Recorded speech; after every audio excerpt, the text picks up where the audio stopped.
Ronald Gonzalez of PET. Of PEP. PEP. Yes, okay. My question is for the whole cast and the directors and also the producer na rin. Gusto ko lang malaman, kasi we all know that dalawa ang karma, may good and bad karma. Naniniwala ba kayo sa karma? And ano na yung karma, matinding karma na naranasan ninyo sa buhay ninyo? Okay, let's start with Paolo siguro. Yes, naniniwala ako sa karma. Dahil yung buhay ko, isa yun sa mga pinapaniwala ko talaga na do good to others and then everything good will happen to you. So, talagang naniniwala ako dun. So far naman lahat ng karma ko sa buhay ay maganda. And I'm very thankful for that. Isa sa mga karma ko maganda is dito ako kasama ko magaling na cast na to at ang napakagaling na aming mga director. So, good karma ako so far. Yes, Krista.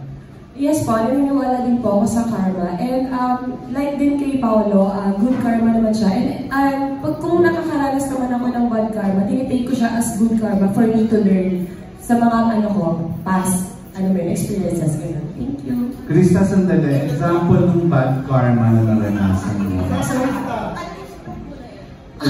Sorry, hindi ko na Example ng bad karma na naranasan mo. Ano yun? Hindi, siguro yung mga, yung mga past issues ko nga. Pero, naman siya, yun nga, tinitake ko siya as good para, maging okay yung future, ganyan. Ano ba? Okay. Pero baka lang kasi yung mga karma nito eh. Sige ka.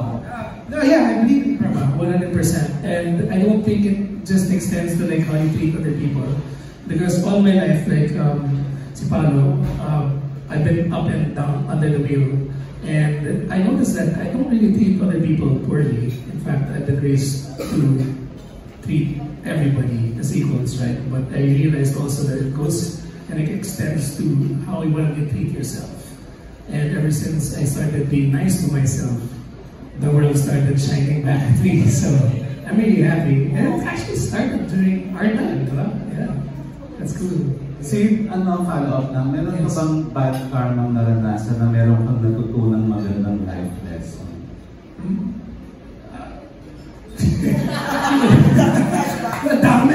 Kasi puro kayo good karma, yung parang spice, yung bad karma na may natutunan kang life lesson.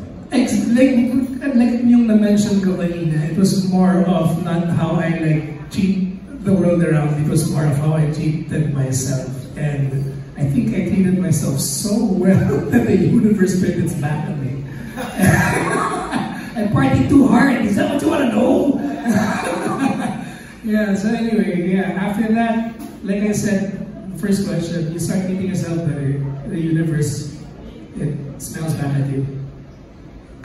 Okay, then.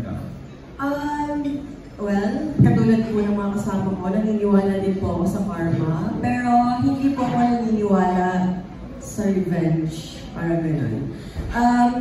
Naniniwala din ako na may mga times sa buhay ko na may mga nagawa po akong mali, may mga nasaktan akong mga tao.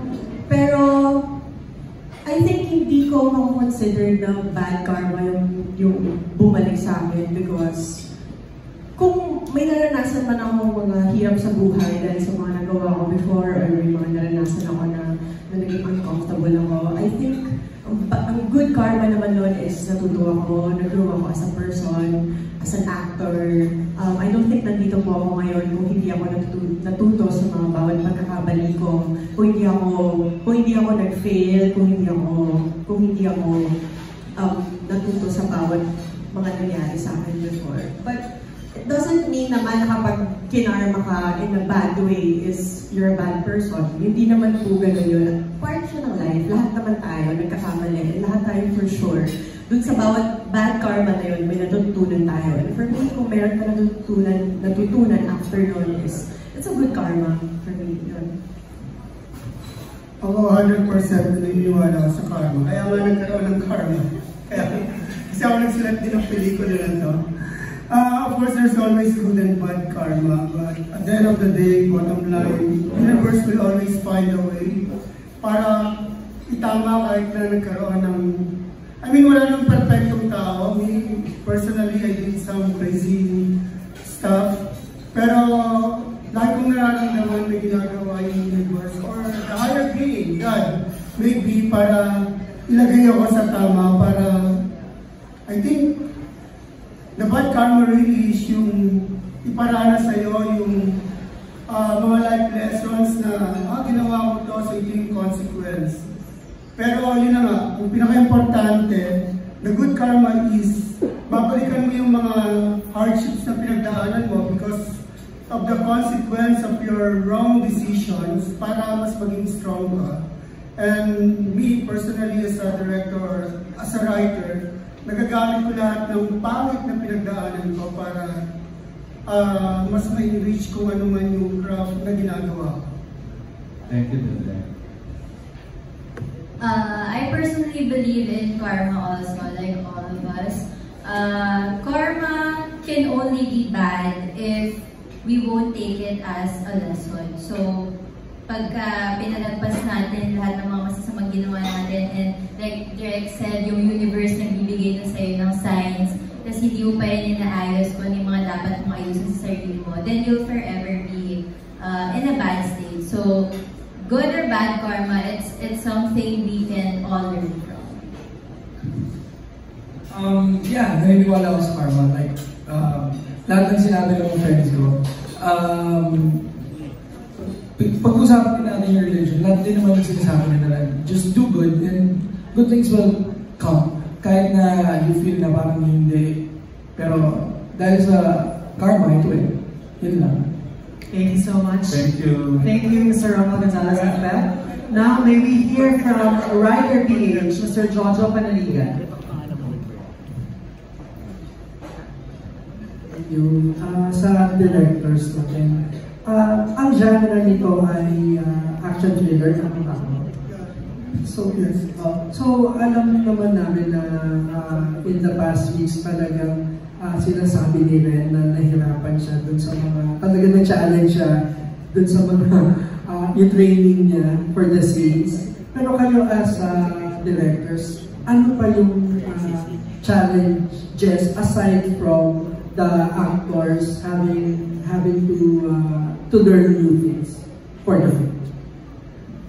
Actually, side story lang. Sila ilang beses kami iniyakan na rin.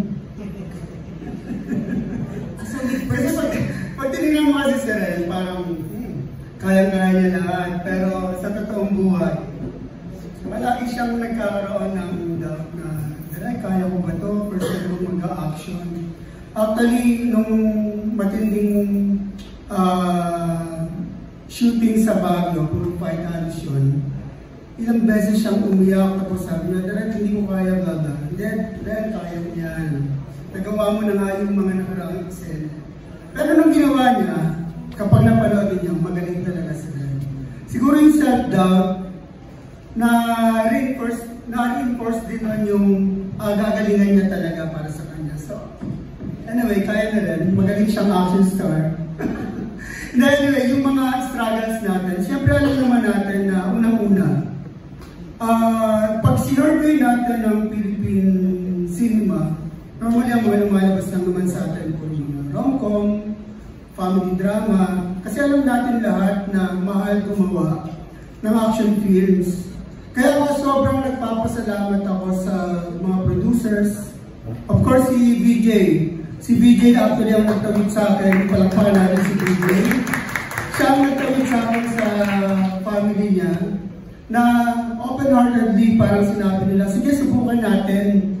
Baka naman mag-create tayo ng difference. So, siyempre si Mariel, siya yung mukha ng Happy Infinity. At the young age of 23, sumusuong na siya sa mundo ng entertainment. So, malaking thank you sa Happy Infinite Productions. At kay VJ, of course, kay Mariel. So, yun ang pinakamalaking struggle. Saan ka kukuha ng funding para makapag-create ka ng magandang pelikula? Kasi tingin ko, kung wala silang tiwala, hindi mabubuo ito eh. Of course, minsan pwede tayong sumablay, pwedeng maging successful, pero at the end of the day, kailangan natin gawin. Kasi merong magandang konsepto, may magagaling na mga artista, hinto ba tayo ron dahil sa problema lang ng pagkukondo? Tingin ko palaging may mga taong may kakayanan at magtitiwala para iangat yung industriya natin, lalo na pagdating sa action genre, na nakakapagtaka lang na napag-iwanan na tayo. Kasi magaling tayo sa action genre. Magaling ang mga Pilipino, madiskarte, alam ko na yan. Medyo marami na rin akong teleserye na puro action. The Soldier's Heart, Provinciano, ngayon Lumut Ka sa Lupa. Ang kaya natin gawin in terms of diskarte, galing at talento, palagay ko mahirapang umabol sa atin yung mga foreign counterparts. Kasi ganun talaga yung mga Pilipino, magagaling tayo.